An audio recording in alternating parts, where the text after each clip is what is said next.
के मुख्य यजमान परिवार श्री उर्मिला श्रीवास्तव जी, उनके चिरंजीवी पुत्र अमित श्रीवास्तव जी, अन्यान्य उनके परिवार के सभी सदस्यगण, जिस दिवंगत आत्मा की शांति के लिए, उनके परम कल्याण के लिए कथा का आयोजन हुआ, श्री अंकित श्रीवास्तव जी, समस्त परिजन पुरजन बंधुजन, श्री अवध धाम में निवास करने वाले बड़भागी भक्तजन, दूर दूर से आए हुए श्रद्धालु श्रोता बंधुओं, धर्मानुरागी सज्जनों, श्रद्धामयी माताओं, भगवान की महती कृपा के फलस्वरूप पवित्र श्रीधाम अयोध्या में विराजमान होकर श्री रामलला सरकार भगवान की सन्निधि में हम सभी लोग श्रीमद् भागवत महापुराण की यथामति यथागति चर्चा श्रवण कर रहे हैं। इस अयोध्या में एक क्षण भी व्यतीत करना बड़े ही सौभाग्य का विषय है। गोस्वामी जी महाराज कहते हैं कि कोटि कल्प काशी बसे, काशी वाले नाराज मत होना भाई, कोटि कल्प काशी बसे और मथुरा कल्प हजार, और एक निमिष सरयू बसे तुले न तुलसी। कोटि कल्प काशी बसे मथुरा कल्प हजार, एक निमिष सरयू बसे तुले न तुलसीदास। निमिष क्या है? बोले पलक झपकती है जितनी देर में, उसको निमिष कहते हैं। निमेष, पलक के अंदर निमि का निवास है। राजा निमि जो जनकपुर के राजा थे, मिथिला के, महाराज निमि को ब्रह्मा जी ने वचन दिया कि आप प्राणियों के पलकों में निवास करें। तो भगवान, आने दो, कोई दिक्कत नहीं, हम ही हटा देंगे, जाओ। श्री सीता रामचंद्र भगवान की जय। निमि महाराज जनक जी के यहाँ, उनके पूर्वज, उनको ये वरदान हुआ कि लोगों की पलक में आप निवास करना। तो पलक जो हिलती है वो निमि के कारण हिलती है, इसीलिए उसको निमेष कहते हैं। पलक हिलने में जितना समय बीतता है उसको निमेष कहा जाता है। और एक निमेष मात्र पलक झपकते भी अगर अयोध्या में कोई वास कर ले तो बड़भागी है। और आप लोग 7 दिन अयोध्या में रहकर कथा सुन रहे हैं। हमारे पूज्य महाराज श्री कहते थे, अयोध्यावासी भगवान को बहुत प्रिय है, भक्त भगवान को प्रिय हैं, कोई भगवान को परम प्रिय है, लेकिन अयोध्यावासी, बोले अयोध्यावासी भगवान को अति प्रिय है। क्या है? अति प्रिय। अति प्रिय मोहि यहाँ के वासी, अति प्रिय मोहि यहाँ के वासी, मम धाम का पुरी सुख राशि, मम धाम का पुरी सुख राशि, अति प्रिय मोहि यहाँ के वासी, अति प्रिय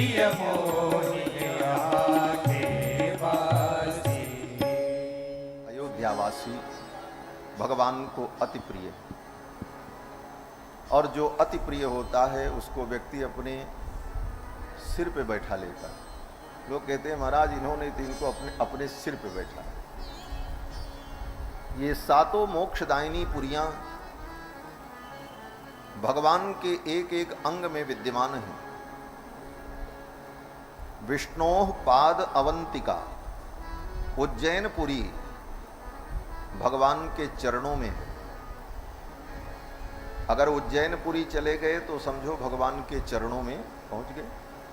विष्णोर्पाद अवंतिका गुणमयी, मध्य च कांचीपुरी, और कांचीपुरी जो है वो भगवान की कमर है।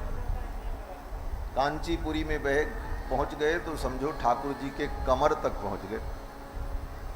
फिर कहते हैं नाभिम द्वारवती तथा च हृदयम, द्वारकापुरी भगवान की नाभि है। तथा च हृदयम मायापुरी पुण्यदा, मायापुरी हरिद्वार भगवान का हृदय है। ग्रीवा मूलमुदाहरन्ति मथुरा, मथुरा भगवान का कंठ है। नासांच वाराणसी, वाराणसी भगवान की नाक है। नाक बोले तो इज्जत, भगवान के इज्जत की बात आती है तो काशी के विद्वान निर्णय देते हैं। धर्म की रक्षा, सनातन की रक्षा, तो काशी भगवान के नाक की रक्षा करने वाली है। नाशांच वाराणसी, लेकिन अयोध्या बोले एतद् ब्रह्म पदम वदन्ति मुनयोरयोध्यापुरी मस्तकम, ये अयोध्यापुरी भगवान का मस्तक है, सिरोभाग है। और जो अयोध्या में रह रहा समझो ठाकुर जी ने उसको अपने सिर चढ़ा रखा है, साधारण थोड़ी। अयोध्यावासी बड़े बड़भागी हैं जिन्हें राम जी अपना कहते हैं। गोस्वामी जी कहते हैं कि राम जी को तो सब अपना कहते हैं। राम राम सब कहे ठग ठाकुर और चोर, सब राम राम कहते हैं। राम जी हमारे हैं, राम जी हमारे हैं। लेकिन बड़भागी कौन है? तो गोस्वामी जी कहते हैं कि राम कहें जेहि आपनो तेहि भज तुलसीदास। राम जी जिसको अपना कहें, राम जी को तो सब अपना कहता है, लेकिन राम जी किसको अपना कहते हैं? तो राम जी कहते हैं हमारे तो अयोध्यावासी अति प्रिय मोहि यहाँ के वासी। अब आप कहोगे महाराज आप अयोध्या वाले हो इसलिए खूब अयोध्या की प्रशंसा सुना दी, ये सत्य है। और आप भी अयोध्यावासी हो। हमारे पूज्य महाराज श्री कहते थे अयोध्यावासी भी कई प्रकार के होते हैं। एक अयोध्यावासी तो वो जिनका जन्म अयोध्या में हुआ लेकिन किसी कारण से अयोध्या से दूर कहीं जाकर के बसे, तो वो अयोध्यावासी भले कहीं रहे, जन्म तो यहां हुआ।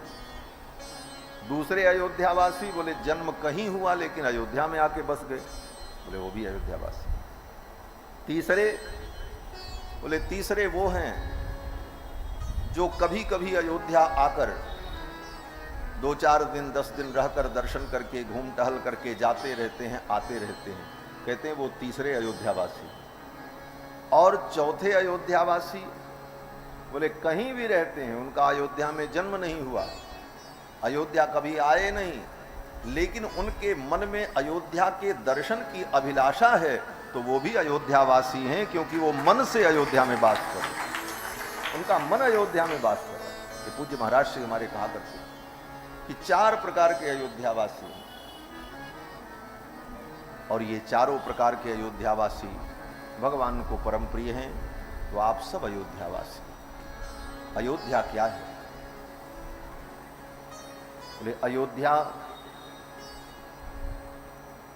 योद्धुम अयोग्या अयोध्या, जो युद्ध में जीतने के योग्य नहीं है, इसीलिए इसका नाम अयोध्या। आज तक के इतिहास में दुनिया के सभी नगरों में लड़ाई हुई, युद्ध हुआ, रामायण में, भागवत में, सब में लिखा है। प्राचीन इतिहास में, अर्वाचीन इतिहास में, पौराणिक इतिहास में भी सभी नगरों का वर्णन है। वहां के राजा ने ऐसे युद्ध किया, उनको मारा, जीता, उस नगर में लड़ाई हुई।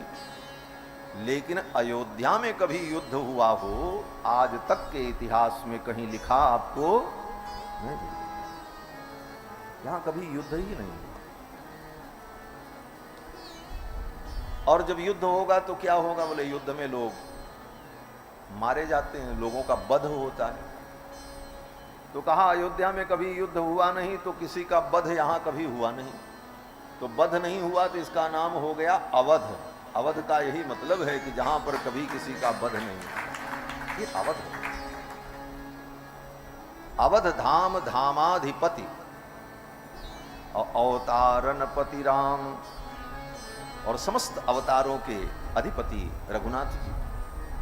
अवध धाम धामाधिपति अवतारन पति राम, और सकल सिद्ध प्रद जानकी और दासन पति हनुमान। दुनिया में बड़े बड़े दास भक्ति के उपासक हुए, लेकिन हनुमान जी जैसा दास कोई नहीं हुआ। तो अयोध्या की महिमा तो अद्भुत है। ऐसी अयोध्या की भूमि में आप बैठे हो, यही भजन है। कथा सुन रहे हैं, राम राम कर रहे हैं, वो तो भजन है ही है। लेकिन इस वातावरण में भगवत भाव से युक्त होकर आप रह रहे हैं, यही भगवान की भक्ति। श्रीमद् भागवत महापुराण की पावन चर्चा है। ये तो हमने इसलिए सुना दिया कि अयोध्या से इतना प्रेम है कि अयोध्या का वर्णन किए बिना मन ही नहीं मानता। हमारा तो जन्म कर्म सब यहीं का, यहीं गली में जन्म हुआ, बगल में। इन सब गलियों में बचपन में हमने खेला है। यहाँ क्रिकेट खेलते थे छोटे छोटे। महाराज 50 वर्ष हो गए। 50 वर्ष का इतिहास मेरी आंखों के सामने अयोध्या का है। ऐसी ये पावन भूमि है। कितना बदलाव, कितना परिवर्तन यहाँ हुआ। यहाँ ये सब देख रहे हैं, हमारे बचपन में इधर ये सब कुछ नहीं, सब मैदान था। अब यहाँ और ये सब गलियाँ, इन गलियों में संतों को घूमते हुए आप कहीं भी देख लो, खूब संत रहते थे। गली गली में संत महात्माओं का विचरण, मंदिर मंदिर में उत्सव। कभी किसी के यहाँ फूल बंगला हो रहा है, कभी किसी के यहाँ जल विहार हो रहा है, कभी कोई उत्सव, कभी कोई उत्सव। नित नव मंगल कोसलपुरी, नित्य नवीन मंगल यहाँ पर। ऐसी अयोध्यापुरी को हम सब प्रणाम करते हैं। ये साक्षात राम जी का ही स्वरूप है। अयोध्या च परब्रह्म सरयू सगुण पुमान, और तन निवासी जगन्नाथ। ये अयोध्या ही ब्रह्म का स्वरूप है। और सरयू जी, बोले सरयू जी सगुण ब्रह्म है। ये लखनऊ से कथा सुनने जितने आए हैं, सरयू स्नान किए कि नहीं? गए थे? तब ठीक। कल जरूर जाना, कल एकादशी।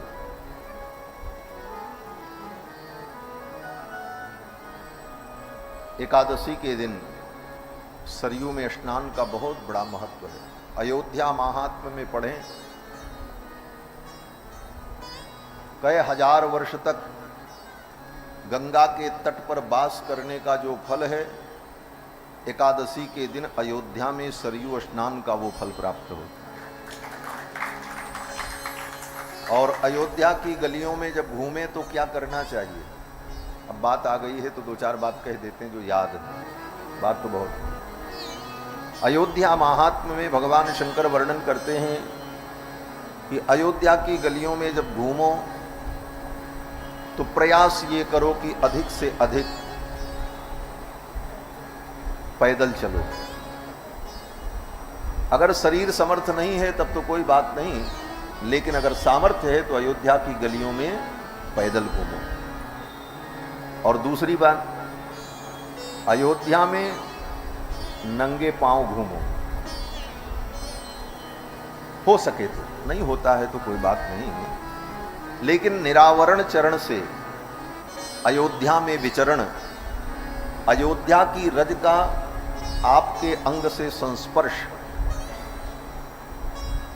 बिजली के दो तार हों, दोनों तार सटाओ तो जिसमें बिजली है वो बिजली दूसरे तार में भी प्रवाहित होने लगेगी।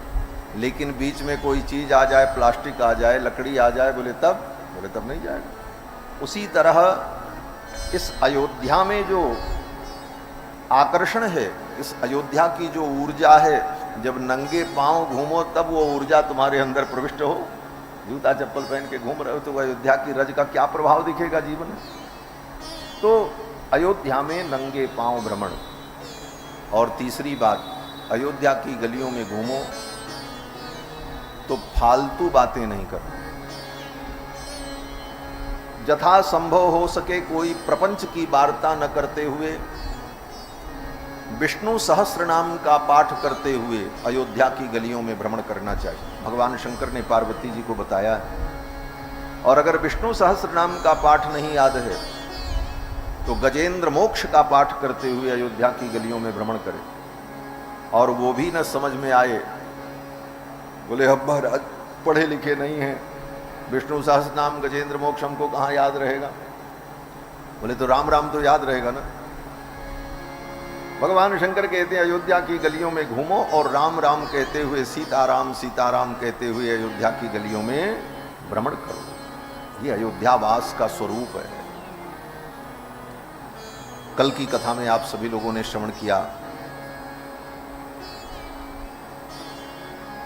देवराज इंद्र के अभिमान को नष्ट करने के लिए भगवान ने गोवर्धन की पूजा कराई। गिरिराज गोवर्धन का ब्रजवासियों ने बड़े धूमधाम से पूजन किया। और पूजन करके जब सब ब्रजवासी गोवर्धन से लौटकर अपने गांव आए, तब तक देवराज इंद्र को पता चला ब्रजवासियों ने मेरी पूजा नहीं की। देवराज इंद्र नाराज हो गए ब्रजवासियों पर। इंद्रस्तदात्मनः पूजां विज्ञाय विहितां नृप। सुखदेव जी कहते हैं, हे नृप, हे राजन, इंद्रस्तदात्मनः पूजां विज्ञाय विहितां नृप। इंद्र को जब पता चला कि मेरी पूजा बंद हो गई तो गोपेभ्य कृष्णनाथेभ्यो नंदादिभ्यश्चुकोपसः। नंदादि गोपों के ऊपर इंद्र को क्रोध आया। इंद्र को क्रोध आया और इंद्र ने सांवर्तक नाम की मेघमालाओं को बुलाया। ये बादल भी कई प्रकार के होते हैं, इनके सब बड़े नाम हैं महाराज।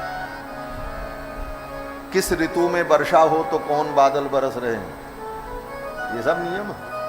सनातन धर्म इतना विचारशील धर्म है, कितना ऋषियों ने विचार किया। किस काल में किस ऋतु में वर्षा हो रही है तो उस समय उन बादलों का क्या नाम है, मेघ, बलाहक, अलग अलग सबके नाम हैं। हवन करते हैं तो जिस अग्नि में हवन करते हैं, अग्नि के भी अलग अलग नाम हैं। विवाह में जिस अग्नि की प्रतिष्ठा होती है, देखने में वो अग्नि ही है, लेकिन उस अग्नि का स्वरूप दूसरा माना जाता है।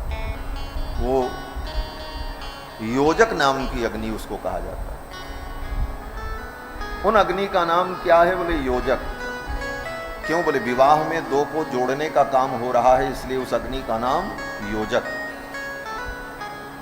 ब्रह्मचारी का जब यज्ञोपवीत संस्कार होता है तो जिस अग्नि में समिधाधान करके यज्ञोपवीत होता है, उस अग्नि का नाम है समुद्भव। क्यों, बोले उसका अब उद्भव होगा, वो वेद पढ़ करके विद्वान बनेगा, तो समुद्भव नाम की अग्नि होती है।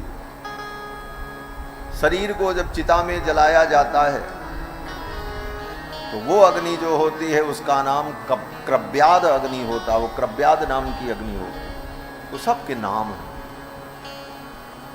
सांवर्तक नाम के जो बादल होते हैं वो प्रलय के समय में बरसते हैं। जब प्रलय का समय आता है तब वो बादल आते हैं। और वो कितने भयानक होते हैं, बोले महाराज वो वर्षा मूसलाधार वर्षा होती है। मूसलाधार वर्षा तो हम लोग कहते हैं, लेकिन आज तक किसी ने देखा थोड़ी है। अरे महाराज मूसलाधार वर्षा हो रही, मूसलाधार का मतलब होता है कि धान कूटने वाला जो मूसर होता है इतना मोटा, उस मूसर के आकृति में मोटी धाराएं आकाश से गिरने लग गई। उतनी मोटी धारा ऊपर से गिरे तो जिसके सिर पे गिरेगी वो तो धराशायी हो जाएगा। तो ऐसी वर्षा प्रलय काल में होती है। गणम सांवर्तकम नाम मेघानाम चांतकारिणाम। वो मेघ कौन है? बोले वो अंत करने वाले मेघ हैं, प्रलय करने वाले मेघ हैं। मेघानाम चांतकारिणाम इंद्र प्राचोदयत क्रुद्धो। क्रोधित होकर के इंद्र ने उन बादलों से कहा, जाओ ऐसी वर्षा करो कि पूरा ब्रजमंडल नष्ट हो जाए, प्रलय का दृश्य प्रकट हो जाए, सब डूब जाएं, मर जाएं। आ गए बादल महाराज। लेकिन सुखदेव जी कह रहे हैं, राजन इंद्र ने क्रोध तो किया, अपनी शक्ति दिखाई, लेकिन किसके ऊपर शक्ति दिखा रहे हैं? क्या इस शक्ति का कोई परिणाम होगा? तो सुखदेव जी कहते हैं, राजन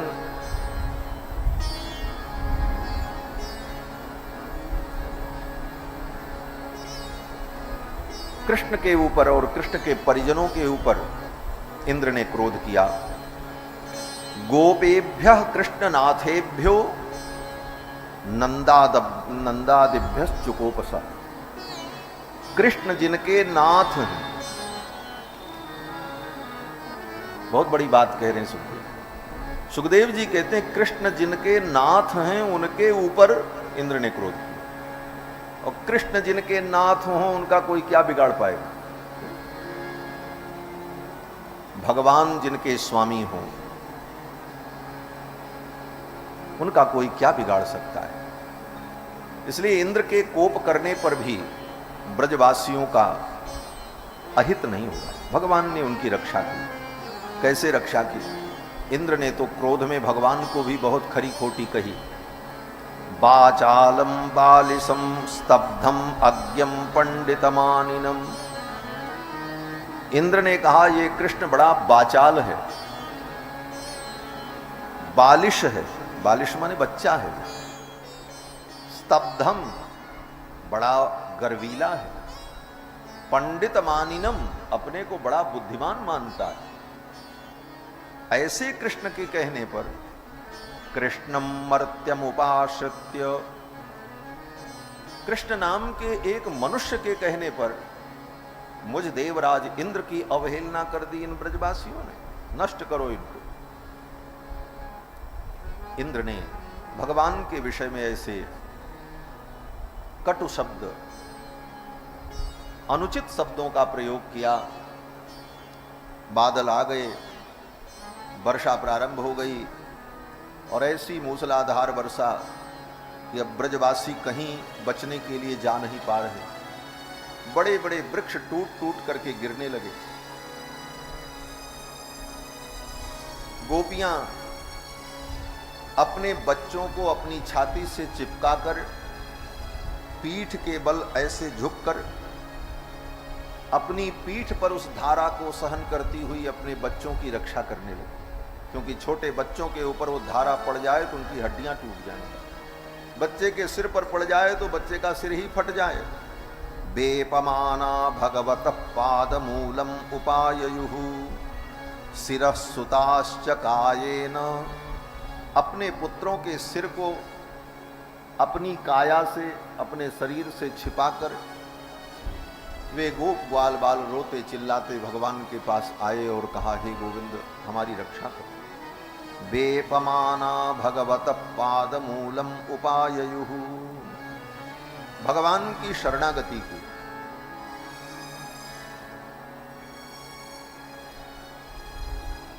उन ब्रजवासियों को पता है कि इंद्र ने कोप किया है। ब्रजवासियों ने कहा, पित्रातुमर्हसि देवान्न कुपितात् भक्तवत्सल।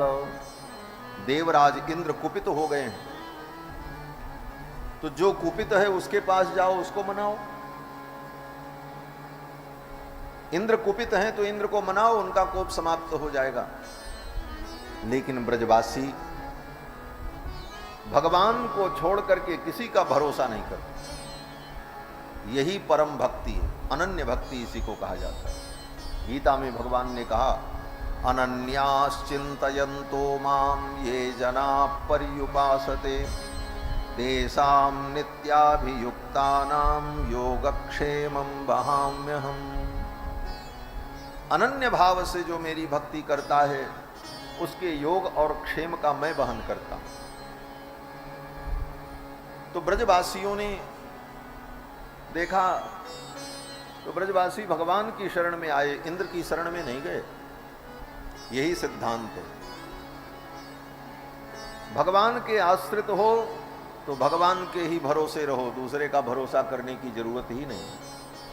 एक भरोसो एक बल एक राम की आस, ये भक्ति। एक ठाकुर का ही भरोसा, 10 जगह नहीं। हाँ, गंगा के किनारे गए तो बोले गंगादास बन गए, जमुना के किनारे गए तो जमुना दास बन गए ना। एक भरोसो एक बल एक राम की आस, यही अनन्य भक्ति है। उन सब ने कहा कि हे भगवान, आप भक्त वत्सल हैं, आप हमारी रक्षा करो। भगवान ने कहा चिंता मत करो। तस्मात् मच्छरणम गोष्ठम मन्नाथम मत परिग्रहम। भगवान ने कहा ये ब्रज मेरा है और आप सब मेरे हो, मैं आप सब का नाथ हूं, चिंता मत करो। आओ, गोपाये स्वात्मयोगेन, आज अपने आत्मयोग के द्वारा तुम सबकी मैं रक्षा करूंगा।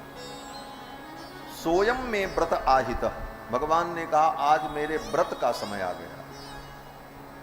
यही भगवान ने कहा, मैं अपने आत्मयोग से तुम सबकी रक्षा करूंगा और आज मेरे व्रत का समय आ गया है, मैं अपने व्रत का पालन करूंगा। ये भगवान भी व्रत करते हैं। भगवान का व्रत क्या है? व्रत माने नियम, व्रत माने भूखे रहना नहीं। बोले महाराज जब व्रत होता तो हम भूखे रहते।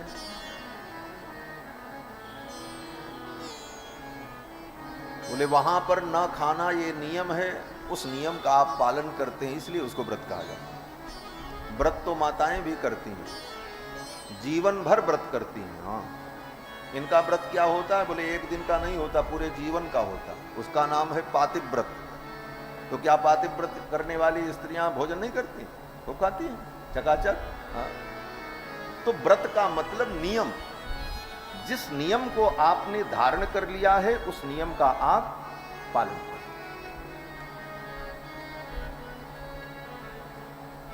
बच्चे का यज्ञोपवीत संस्कार होता है तो उसको कहते हैं व्रतबंध। व्रतबंध माने अब वो व्रत में बंध गया, नियम में बंध गया। तो भगवान का भी एक नियम है, भगवान ने भी एक व्रत धारण कर रखा है। क्या व्रत है? बोले भक्तों की रक्षा करना। भगवान ने कहा आज मैं अपने व्रत का पालन करूंगा, आप लोग चिंता मत करो। इस गोवर्धन पर्वत को ही मैं उठाता हूं। गोवर्धन पर्वत उठा करके भगवान ने ब्रजवासियों की रक्षा की। भगवान सर्वसमर्थ हैं और उनके पास उपाय की कमी नहीं। हमारे आपके पास तो किसी कार्य को करने के लिए 1-2 उपाय होता है, ऐसे कर लें अथवा ऐसे कर लें, लेकिन भगवान के पास, बोले उनके पास सब उपाय है। सर्वोपाय विधीश्वर, सर्वोपाय विधीश्वर, वो कुछ भी कर सकते हैं। ब्रजवासियों की रक्षा के लिए गोवर्धन ही उठाया, दूसरा उपाय नहीं किया। दूसरा उपाय भी कर सकते थे। जिन भगवान के अंदर ऐसा आत्मयोग है कि 7 कोस लंबे चौड़े गोवर्धन पर्वत को उठा सकते हैं, वे भगवान ऐसे देख लेते आकाश की ओर, सारे बादल सूख जाते। वे भगवान संकल्प कर लेते, वायु देवता को प्रेरणा देते, सारे बादल छिन्न भिन्न हो जाते। इसके बाद भी वो बादल बरसते तो भगवान अपने दिव्य तेज से सब कुछ विनष्ट कर देते। लेकिन इन उपायों का प्रयोग भगवान ने नहीं किया। क्यों? बोले भगवान शिक्षा देना चाहते थे कि हे संसार के प्राणियों, परोक्ष में मैं ही रक्षा करता हूं, परंतु जिस धर्म का तुम पालन करते हो उस धर्म के कारण ही तुम्हारी रक्षा होती है। धर्मो रक्षति रक्षिता। तुमने गोवर्धन की पूजा की है इसलिए गोवर्धन तुम्हारी रक्षा करेंगे, ये बताने के लिए। धर्मो रक्षति रक्षिता। गोवर्धन की तुमने पूजा की इसलिए गोवर्धन ही रक्षा करेंगे। और ये कहते हुए भगवान ने इत्युक्ते नैव हस्तेन, इतना कहते हुए एक हाथ से कृत्वा गोवर्धनाचलम, 7 कोस लंबे चौड़े गोवर्धन पर्वत को अपनी उंगली पर उठा लिया, नीचे हाथ लगाया और वो भी दाहिने हाथ से नहीं बाएं हाथ से उठाया, और बाएं हाथ की कनिष्ठ का उंगली के ऊपर भगवान ने गोवर्धन को धारण कर लिया। किस प्रकार? कहते हैं दधार लीलया कृष्णश्छत्राकमिव बालकः। जैसे बच्चे छत्राक को हाथ में उठा लेते हैं, उसी प्रकार भगवान ने गोवर्धन पर्वत को उठा लिया। दधार लीलया कृष्णश्छत्राकमिव बालकः। छत्राक माने एक वनस्पति होती है जिसको छत्राक कहते हैं। आज की भाषा में उसको मशरूम कहते हैं। उसकी सब्जी लोग खाते हैं, नहीं खाना चाहिए, बहुत अपवित्र है। जो खाते हो कान पकड़ लें, अब न खाना, बड़ा पाप उसमें लिखा है महाराज। वो एक प्रकार से भ्रूण है, उसका बड़ा निषेध है शास्त्र में, लेकिन बड़े शौक से लोग खाते हैं। जहां पर सूअर का मांस और मुर्गे के मांस का निषेध किया गया है, उसी पंक्ति में उसका भी निषेध है, और उसी में लहसुन प्याज का भी निषेध है, इसीलिए मना किया जाता है।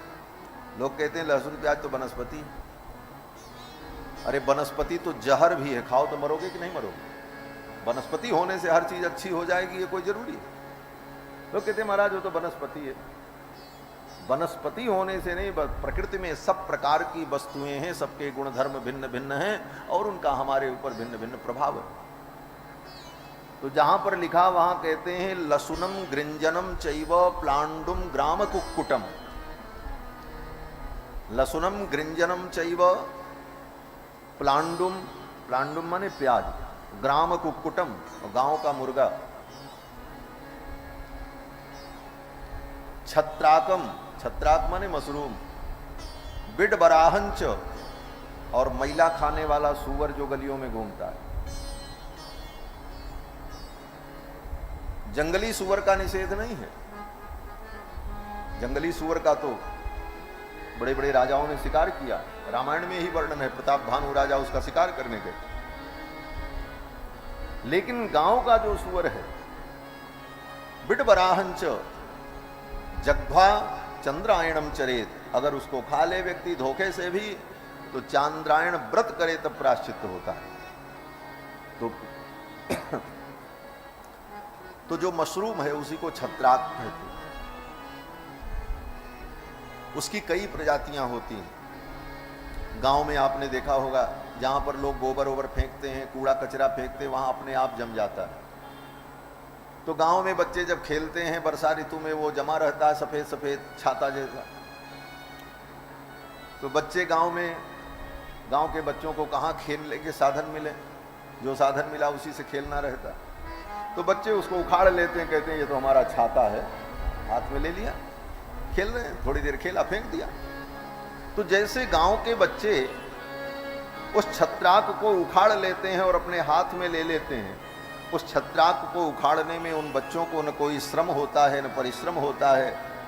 उसी प्रकार भगवान ने 7 कोस लंबे चौड़े गोवर्धन पर्वत को ऐसे उठाया और उठा करके कनिष्ठिका उंगली पर धारण कर दिया।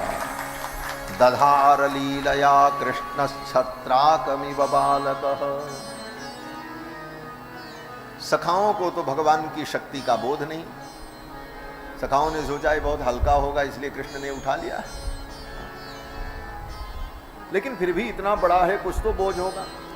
सखाओं ने कहा भैया हम भी लाठी डंडा लगा दें, हाँ, थोड़ा तुम्हारा सहयोग कर दें। भगवान ने कहा ठीक है। सभी सखा अपने अपने लाठी डंडे लगाने लगे। मैया यशोदा ने कहा हाँ भैया, सब लोग मिल करके मेरे कन्हैया का सहयोग करो। इतने बड़े पर्वत को मेरे कन्हैया ने अकेले उठा रखा है। मेरे लाला की कलाई बड़ी कोमल है, कहीं इस पर्वत के भार से मेरे लाला की कलाई मुरक गई तो क्या होगा। मैया तो बड़ी भोली वाली है। मैया कहती हैं नख पर गिरवर लीलो धार, कन्हैया मेरो पारो। नख पर गिरवर लीलो धार, कन्हैया मेरो पारो। नख पर गिरवर लीलो धार, कन्हैया मेरो पारो। नख पर गिरवर लीलो धार, कन्हैया मेरो पारो। कन्हैया मेरो पारो, कन्हैया मेरो पारो। कन्हैया मेरो पारो, कन्हैया मेरो पारो। नख पर गिरवर लीलो धार, कन्हैया मेरो पारो। नख पर गिरवर लीलो धार, कन्हैया मेरो पारो। जो कहे यशोदा मैया, लिख जोर लगाओ मेरे भैया। जो कहे यशोदा मैया, एक जोर लगाओ मेरे भैया। जो कहे यशोदा मैया, लिख जोर लगाओ मेरे भैया। जो कहे यशोदा मैया, एक जोर लगाओ मेरे भैया। हो गिरिवर में, हो गिरिवर में, हो गिरिवर में मोगे अपार, कन्हैया मेरो पारो। गिरिवर में मोगे अपार, कन्हैया मेरो पारो। नख पर गिरवर लीलो धार, कन्हैया मेरो पारो। नख पर गिरवर लीलो धार, कन्हैया मेरो पारो। लाला की नरम कन्हैया, कहीं मुरक न जाए कि भैया। लाला की नरम कलैया, कहीं मुरक न जाए कि भैया। लाला की नरम कन्हैया, कहीं मुरक न जाए कि भैया। लाला की नरम कलैया, कहीं मुरक न जाए कि भैया।